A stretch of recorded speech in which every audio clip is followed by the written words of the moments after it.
On March 22nd, 2020, Childish Gambino officially released his fourth studio album, 3-15-20.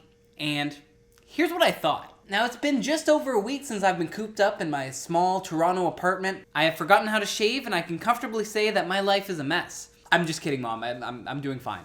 I promise. Childish Gambino, Donald Glover, flippin' Lando, is an American actor, comedian, musician, singer-songwriter, producer, director, and DJ. I first became aware of Donald Glover back in my first year of university when I was religiously watching Community and he played the character Troy. That fall, when I moved down to the city in my second year, Gambino was doing press for his second album because of the internet. And the way he was doing press at the time was he was showing up to like public places like parks and things like that and basically just streaming the album off a Bluetooth speaker and then answering fan questions. So me and my roommates at the time biked down to Trinity Bellwoods to listen to Gambino play because of the internet off of these really small Bluetooth speakers. But before all that, I wanted to get into his music. I didn't want to be like a poser in the crowd. So I started listening to Camp.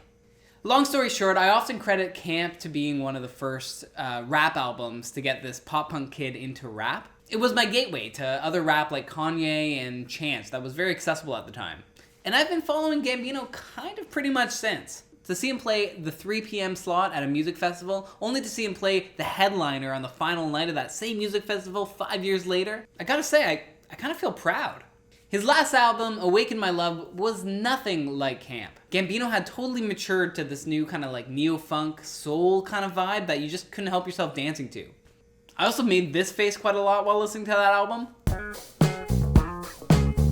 But fast forward to the last few weeks. On Sunday, March 15th, just as I was about to walk out to grab some groceries, I heard that Gambino released an album streaming on DonaldGloverPresents.com. I was fortunate enough to hear it one time through as he was playing it on a continuous loop before he ended up taking it down. Luckily, a week later, the album has officially dropped, so let's break it down track by track, shall we? Track 1, 000. Now, I've heard that this album is supposed to be like one long track, and that's why all the titles of the tracks are just kind of time codes for the songs. So I guess it makes sense that we start at 0. We first hear this heavily affected we are, followed by what might be like a subtle breath. It's like Gambino himself is kind of like prepping for the album, you know, taking that one last deep breath. All this kind of leads into some like glimmering kind of piano in the background later in the track. And then that kind of droning bass synth thing that's been kind of going on for the whole song totally drops out. And now the listener is at the edge of their seat waiting for what's next, which is track 2, Algorythm. Now, Bino's been playing this song live for a few years now, and it's always been very hype, and he maintains that hype with this actual recording. He's talking about how everyone's kind of addicted to the algorithm of, like, you know, screens and being connected to social media. He kind of talks about how we're really the first generation to be going through this, with lyrics like, made us the guinea pig and did it with no permission. He talks about likes and dislikes, and even mentions the dopamine hit that users can get when other people like their content. Speaking of which, you should totally like this video and maybe subscribe. Come on, hit me up with that dopamine. Bino raps these lyrics hard and serious. Probably the most like serious and straightforward we've heard from Childish almost ever. The sing-song chorus is fun, also followed by that kind of like glitchy industrial breakdown. It's very Yeezus reminiscent. It's just a little bit more groovy with the melodic bass in the background and all of Bino's like vocal ad-libs. The song ends with kind of those 808s, slowly bringing us to the next track. Track 3, Time. The 808s continue to build with some distant guitar thrown in. And this track's great. I mean, it kind of continues the themes of like uncertainty that he kind of sings about in Summertime Magic and Feels Like Summer. I always love me some Ariana Grande, so it's great to hear her on this track, and I think she does a great job, you know, matching up with Gambino. It has a little bit of like an 80s throwback I've heard around, but to me it's a lot more choppy and industrial than anything I've really heard from the 80s, especially pop-wise. The synth bass in the background is so melodic, I can totally see Gambino's producer Ludwig having a time with this. There's some elements of the song that kind of sound like Kawaii, like this song could potentially have been on Kawaii, you know, it's just the more industrial sound takes us to a new level. Am I making sense? I don't even know. And then that choir at the end, singing the chorus, I mean, like, yeah, choir, you get me. Choirs get me. And then the song ends with that kind of lo-fi piano outro and then crickets. And it's all beautiful and peaceful. Until that weird flux capacitor kind of sound brings us to track 4, 12:38. That old school kind of like synth piano off the start really perk up your ears. Bino's really having fun with this song, you know? He's really kind of like going around, sing-songing around the whole... Can I say around one more time? Around the whole first verse. It's classic. It's great to hear Gambino have fun melodically with his voice. He goes back and forth between kind of like rapping and sing-songing and then just talking. I think the story goes that Bino's with a lady and they take some magic mushrooms and then they get intimate, or they maybe go for a walk. You know, there's some themes about different class structures, and then also, you know, how this girl might be taking over like Gambino's last girl, you know, talking about, you know, if I answer the phone, then your old girl won't, then she'll definitely be out of the picture. Then the girl stays over but leaves before the next morning. Am I reading into this right? Whatever, it's just a fun little story. I'm not going to read too much into it. But Gambino does a great job of painting a picture, so you feel like you're kind of there with them. 21 Savage has a great verse. He really, you know, kind of freshes it up. The song is a little bit of a longer song, so it's nice to hear another voice at this point. And then the outro totally switches it up. There's the, you know, echoing voices and production and DJ scratches. It's a trippy outro, but I guess we're still vibing. Track 5, 1910. The song's dancey, but also industrial. It has like an industrial bounce to it. Lyrically, Gambino's talking a little bit about his race and, you know, what it means to be beautiful to him. In a more general view, you know, to be famous and beautiful is like to have always be on display, to always be wanted, or in this case, hunted by, I guess, his peers.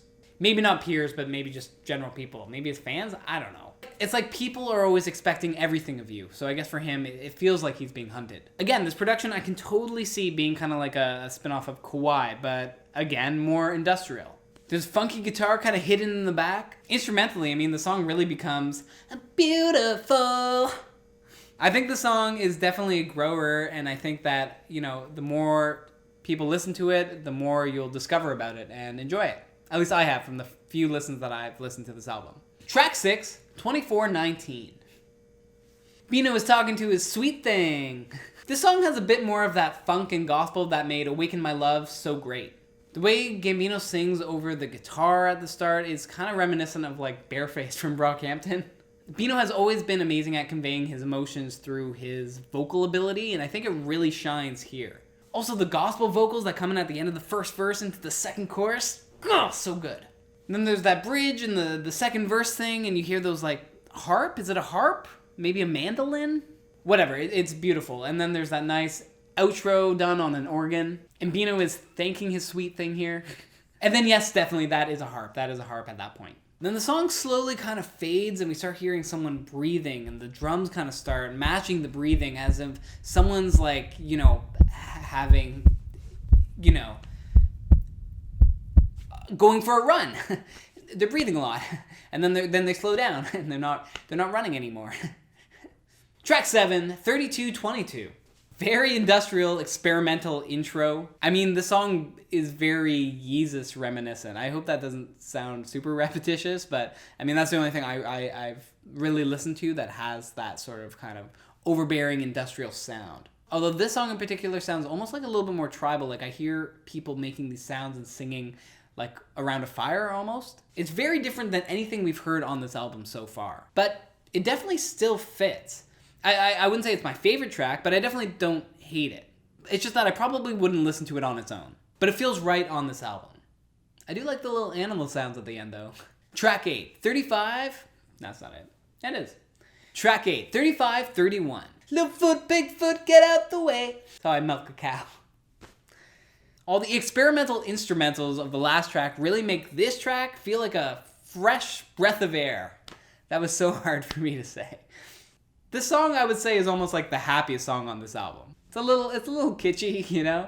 It kind of reminds me of California on Awaken My Love. Chicken coop, chicken soup, I got the wave. Halfway through, the instrumentals drop and you have that beautiful, like, choral singing. And then the song actually drops in. And it really hits hard. Like, the bass really hits, and it kind of just brings us such a cool, warm feeling when you're listening. And this song actually ends with a sample from the next song. It just played backwards, which probably makes sense to why it sounds so seamlessly going into track 9, 39... I'm so bad with these numbers. Track 9, 3928. The song almost has like a Bill Wirtz kind of melody to the verses. Is that just me? Do I only just get that? First half of the song really kind of sounds like almost like an interlude for me. The song is primarily like layered harmonies with piano that kind of creeps in halfway through. The song really turns up the heat as the song progresses. Every chorus just keeps layering on more harmonies and more instrumentals. But yeah, it does kind of feel like an interlude, maybe something that you would hear in like a musical. When the song ends, the song really ends. It feels like the first natural breath that we've had, this whole album. It's like we're almost resetting for the last 3 tracks. Track 10, 4226. Did I get it? It feels like summer. The song was released a few years ago, at which time it was a bop, and it still is a bop. I feel like maybe the bass has been punched up a little bit since its first release. It's familiar, and I will always associate the song kind of with like the end of summer. It makes me nostalgic for that summer, even though it's only a couple years old. The ad-libs at the end by Gambino might be a little bit different than the original release, and there might be like a longer instrumental outro. But as I mentioned, it still bops. Track 11, 4748. Again, with the funky kind of classic keyboard sound, something that, again, that could easily be on Awaken My Love. Especially in the intro with those like kind of experimental like ding sounds. Do you know what I'm talking about? Ding. I think it was on like California, that song too, that like whatever percussion hit that is. The song talks about, living in present times and the violence that kind of surrounds us everywhere we look. I do think that the best part of this song, though, is the conversation Donald has with his son, Legend. Donald is a pretty private guy, and he doesn't often open up about his personal or family life. So hearing him talk to his son is kind of like peeking behind a curtain into his personal life. It's a really nice and touching moment, hearing them both talk about what they love and how they love each other and love themselves, especially coming after a song talking about violence. Track 12, 5339. No, I'm so close. Track 12, 5349. This is such a good way to close the album. This song has Bino spitting hard, plus those like instrumental funk melodies behind. He's rapping, he's singing, he's going all over the place with his vocal riffs. It's amazing. It's everything that I love from Childish Gambino kind of put into one song. And lyrically, Gambino's talking about how great life is. He's being thankful and rejoiceful for having the opportunity to live a life. I know I've said it before that he really expresses himself musically and vocally, but he does so much, especially at the outro where he's not even like really singing words, just the the sounds. You feel it. You feel the love he has for life, but music and I guess his family kind of coming off of that little conversation from the last track, and you can't help but love it. At least I do. And that's it. It's crazy to see how much Gambino shifts from project to project, and this project's no different. It's much more industrial than anything we've really heard from Gambino. And there's elements from all past Gambino kind of all put into this one album. All the songs pretty much flow into one another, which makes the album super cohesive, even though songs individually sound so different from each other. I will say, having listened to this album a few times passively before really digging in, really helped me appreciate all the nuances and the different themes that Gambino expresses both lyrically and musically. So overall, yeah, I'd give this album an overall 7.5, 8 out of 10. Yeah, I really enjoyed this project, but what do you think? Do you like the same things I like? Let me know in the comments below. And yeah, if I missed anything, please, let me know. And while you're down there, you might as well subscribe, Come on, I love you. I love you all. So thank you for joining me on another album review. Yeah, subscribe, like, and ride a bike. Until next time, peace.